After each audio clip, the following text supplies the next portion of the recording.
Let's start.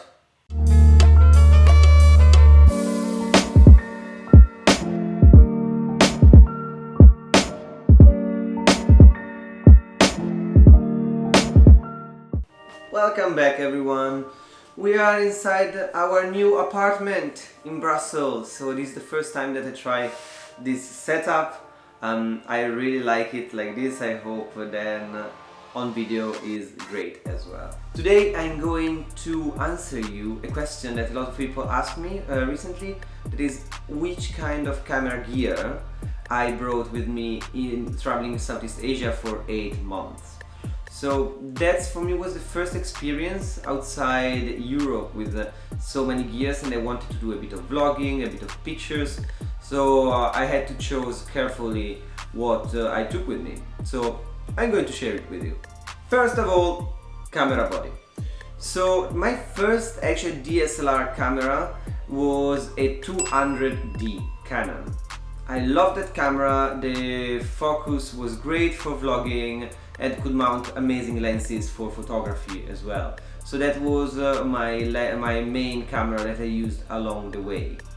It's great because it's quite small, battery life is pretty long, and you can attach the microphone on the top, that we will talk later about it. Really happy, and is really budget friendly if you are getting into photography or into videography as well.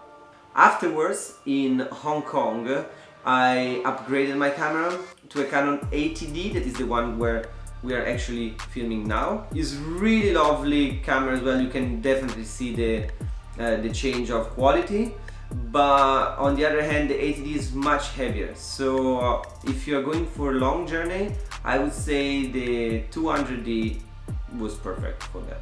Lenses! Which lenses did I bring with me?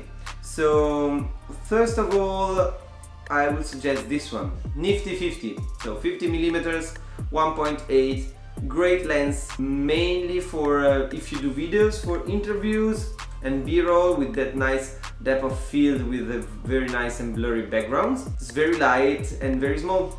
With me at the time I had as well the 18 to 55 kit lens for the 200D. Was okay. You can use it for a lot of things like landscape photography, has a bit of zoom as well, that is not so bad. Afterwards I bought in Cambodia the lens that I'm filming with now, that is the 10 to 18mm. That is really good lens because of the wide angle, so it's great for shooting videos and also for landscape photography. Nice and crispy. For the price, I would say it's one of the best lenses you can take with you along your journey. So I would not use more than 2-3 lenses for a journey like that. Actually 3 may be too much. I could have done it probably with the Nifty 50 and with the 10 to 18mm easily for the kind of content that I create. Lenses can be great, but one thing that you really need at a certain point are filters. So there are from many different brands, many different qualities. I usually use Neewer. It's quite affordable, and you need a filter. You need filter for your I keep everything in package because I'm a bit OCD. This is, for example, a ND2, 4 and 8. I use them for videos as well. Help you to keep the quality and the light a bit less strong into the lens, so you can use the correct shutter speed and aperture for your videos. But not only for videos, if you're shooting, for example, long exposure pictures, you definitely need one of these. Neewer, quite cheap. I will leave the link down below. Let's talk about tripods. The main that I use probably more often was this Joby Gorillapod. This is absolutely great for a lot of things. It's very versatile. You can of course stretch out and put in a different position that you like. I read a lot of reviews where people complain the fact that the legs get loose very easily. So myself, I try to not bend it and toying around with it too much. So just few standing position, the ball head is amazing if you want to take different shots without bending too much, and you can use it as well to make a bit longer contact with your camera if you want to show around you with a wide angle. I think it's a very good product. I'm very happy. They tend to not be super cheap, but if you treat them well, they will last a bit longer. So this was the to-go tripod for a bit more flexible. The main tripod for photography especially, so when you want something a bit more firm. I'm using the one that I'm using now as well, that is the Manfrotto BeFree. Very small, very compact. I would say is not always so comfortable to carry around, but well, I show you the bag that comes with. So this one is the bag that comes with. So quite nice and small. You can wrap it under your backpack and that will just stay there.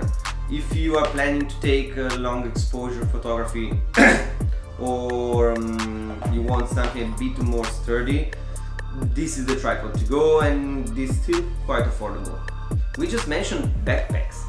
I started with Osprey Fairpoint, I think was the 55 liters, that has this option of a smaller backpack that is actually 15 liter of the 55 that you can remove from the big backpack and you can carry it around with you separately. It's quite small, was okay to fit inside the camera, the lenses, but I always was a bit worried to ruin them, like moving them around, and it was not proper done to carry around camera gears. So in Cambodia, still, I swapped to this one. I'm very happy with this. This one is the LowePro Freeline BP 350. It's one of those proper camera backpacks where you can open the side, there's all the different compartments inside, and you can customize them. So you can take out the whole core and just manage the way you like. A lot of pockets, nice and quite, I think it's called rugged. Outside, I resisted very well, and I used it in the rain, in the mud, and still kept very well. If you are a bit of an adventurer and a traveler, I will highly recommend this backpack. So this is my go-to backpack wherever I go. So yeah, LowePro, link below. Very important thing that you need when you're shooting videos is the sound quality. Sound quality, I heard, it tends to be nearly the 60% of the experience that you had when you're watching a video. I think this is totally true, and for this reason I went for a Rode VideoMic Pro. It's the one that I'm using right now.